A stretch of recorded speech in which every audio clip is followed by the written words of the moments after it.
जास्त इथं काही सांगण्याची गरज नाही, परंतु 1989-90ला शिवसेनेनं ज्यावेळेस शिवसेना म्हणून या ठिकाणी निवडणुका लढवा, त्यानंतर पहिल्यांदा माईक मध्ये भाषण करायची कुठं संधी लाभली असेल तर आपल्या पूर्व लोट्याच्या पाणी पुरवठ्याचं आंदोलन पेटलं होतं। पूर्व लोट्यातील एक मुलगी पाणी आणण्यासाठी विहिरीत गेली असताना दुःखद त्या मुलीचं निधन झालं होतं आणि त्यावेळेस कळंबच्या छत्रपती शिवाजी महाराज चौकात त्यावेळेस त्या ठिकाणी पुतळा सुद्धा नव्हता, त्या चौकामध्ये रस्ता रोको आंदोलन चालू होतं आणि त्या रस्ता रोको आंदोलनात पहिल्यांदा माईक हातात घेऊन भाषण केलेला मी एक शिवसेनेचा सामान्य कार्यकर्ता सुद्धा। मी हिंगणगावकराचं म्हणजे माझ्या आणखीन लक्षात आहे की मला जी काही गावं चांगलं मतदान झालं होतं, ह्या हिंगणगावानं सुद्धा त्या निवडणुकीमध्ये मला 1 नंबरचं मतदान केलं होतं।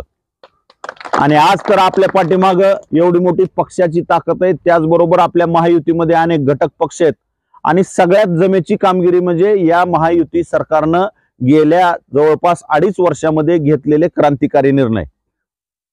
या सरकारने आपल्याला वाटलं नसेल 50 वर्षात ज्या गोष्टी आपल्याला मिळू शकल्या नाहीत त्या 2.5 वर्षात देण्याचा प्रयत्न केलाय। शेतकऱ्याला शेती पंपासाठी मोफत वीज देण्याचा सगळ्यात मोठा निर्णय ह्या सरकारने घेतलाय। त्याचबरोबर शेतकऱ्यांचा पीक विमा, शेतकऱ्याचा जो स्वतःचा हिस्सा असतो तो हिस्सा पूर्णपणे राज्य सरकार भरतंय। फक्त 1 रुपयामध्ये शेतकऱ्यांना पीक विमा भरण्याचं काम ह्या राज्य सरकारने केलंय। अत्यंत क्रांतिकारी अशी मुख्यमंत्री माझी लाडकी बहीण ही योजना एकनाथजी शिंदे, फडणवीस साहेब आणि अजितदादा या तिघांनी मिळून ही योजना महाराष्ट्रामध्ये नुसती जाहीर केली नाही तर ह्या योजनेचे जवळपास 5 हप्ते त्या लाडक्या बहिणीच्या खात्यामध्ये जमा करण्याचं काम या सरकारने केलंय।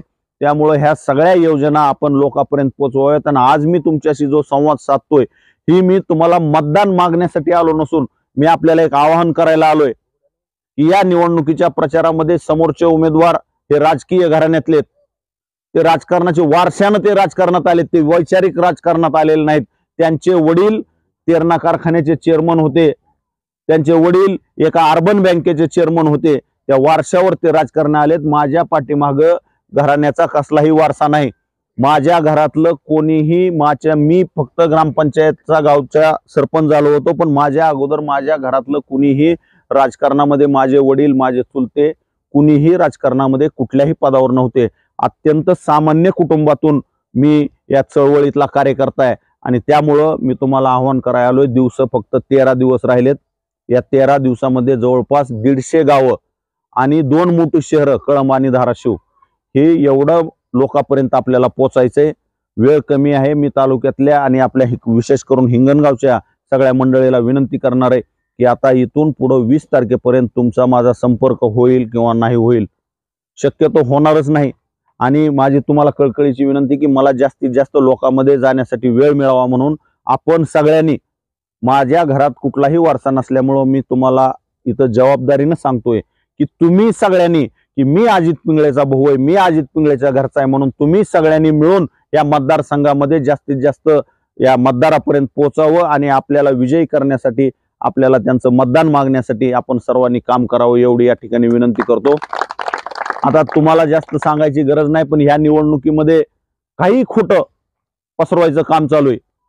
आपल्या कळंब आणि धाराशिवचं सगळ्यात मोठं दुर्दैव कोणचं आहे की 5 वर्षामध्ये अत्यंत निष्क्रिय असा आमदार आपल्या मतदारसंघाला लाभलाय। या मतदारसंघामध्ये विकास कामं तर कुठले केले नाहीत, परंतु फक्त टेंडरवर लक्ष ठेवायचं, टेंडर मॅनेज करायचे, ते टेंडर घ्यायचे आणि गुत्तेदाराला टक्केवारीने द्यायचे। ह्याच्यापेक्षा दुसरं 5 वर्षामध्ये ह्या आमदार महोदयांनी काही काम केलं नाही।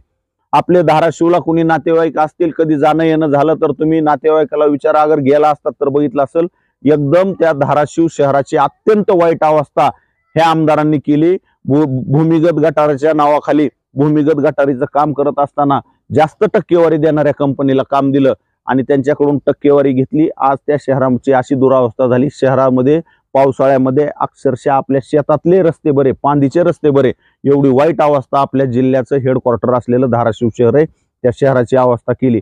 आणि ह्याचा सगळा राग या मतपेटीतून नक्कीच या ठिकाणी मतदार धाराशिव शहरातले त्यांचा राग व्यक्त केल्याशिवाय राहणार नाहीत।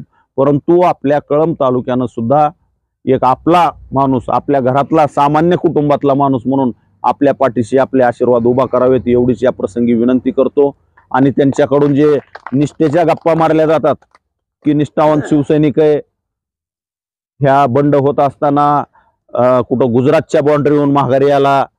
आपल्या खासदार साहेबाची तर मला किव यायली, त्या आमदाराची बाजू घेण्याच्या नादात परवा दिवशी खासदार म्हणले की आपले कैलास पाटील म्हणले त्यांच्या सोबत कशाला गेलते, तर तिथं काय घडायलंय ही म्हणले पक्षप्रमुखाला कळवायला गेलते.